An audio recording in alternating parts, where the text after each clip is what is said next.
علیزہ اپنی ساس کو پولیس کے حوالے کروانے میں کامیاب ہو جاتی ہے اور وہ اپنی ساس کی حقیقت حمزہ اور اس کے باپ کے سامنے بھی لے آتی ہے، کیونکہ علیزہ اس آدمی کو پولیس کے ذریعے سے پکڑ لیتی ہے جس نے فیکٹری کو نقصان پہنچایا ہوتا ہے، اور وہ ساری حقیقت علیزہ کو بتا دیتا ہے۔ علیزہ اسے پولیس کے سامنے گواہی دلواتی ہے اور اسے ریکارڈ بھی کرتی ہے، اور یہ گواہی حمزہ اور حمزہ کے باپ کو بھی دکھا دیتی ہے، جس کے بعد پروین نے جو کچھ کیا ہوتا ہے اسے اس کے کیے کی سزا تو ملتی ہے، لیکن ساتھ ساتھ سکندر بیچارہ بھی پھنس جاتا ہے، اس کا برا وقت بھی شروع ہو جاتا ہے۔ جب حمزہ کا باپ اپنی ہی بیوی پروین سے پوچھتا ہے کہ تم نے یہ سب کچھ کیوں کیا، تم تو اس گھر کی سربراہ تھی، تمہارا کام تھا کہ ہماری ترقی میں تمہارا جدوجہد بھی شامل ہو، لیکن تم تو ہمارے ہی نقصان کا سبب بن گئی، میں تمہیں اب کیا کہوں، مجھے سمجھ نہیں آ رہا میں تمہارے ساتھ کیا کروں۔ اسی وقت نمرہ بولتی ہے، نمرہ کہتی ہے کہ میری والدہ نے مجھ سے میری محبت بھی چھیننے کی کوشش کی ہے، میں انہیں کبھی معاف نہیں کروں گی۔ اس دن جب میرے محبت یعنی دائم کو اس گھر سے نکالا، وہ ماما نے ہی نکالا تھا، مجھے ان کی حقیقت پتہ چل گئی ہے، ماما آپ نے یہ سب کچھ کیوں کیا؟ پروین کسی کی نظر میں بھی نظر نہیں ملا پا رہی ہوتی اور علیزہ اپنا سر فخر سے بلند کر کے کھڑی ہوتی ہے۔ اسی وقت حمزہ آتا ہے، حمزہ اپنی والدہ کو کہتا ہے، ماما آپ میرے ساتھ چلیں، آپ ان سب کے پاس کھڑی ہی نہ ہو، یہ سب فضول ہے۔ جیسے ہی یہ بات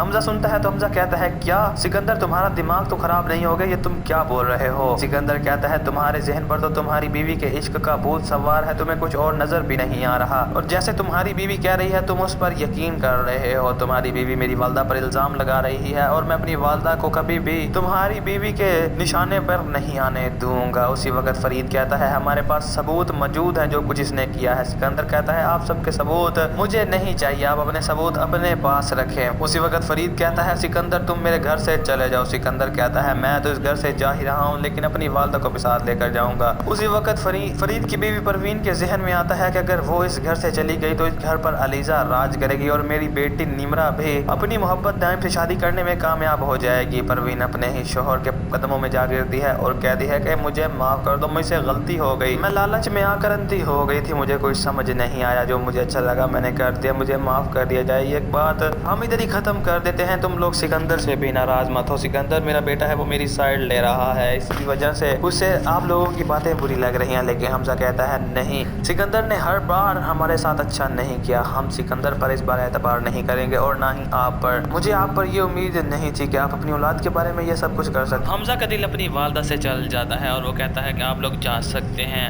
جس کی وجہ سے حمزہ کی والدہ بہت ہی پیار بھری نگاہوں سے اپنے بیٹے کی طرف دیکھتی ہے تاکہ وہ اس پر رحم کرے۔ یہ ڈرامہ بنے گا بہت ہی زیادہ انٹرسٹنگ، مزید معلومات جاننے کے لیے ہماری YouTube چینل کو سبسکرائب کرنا نہ بھولیے گا۔ ویڈیو کیسی لگی کمنٹ میں ضرور بتائیے گا۔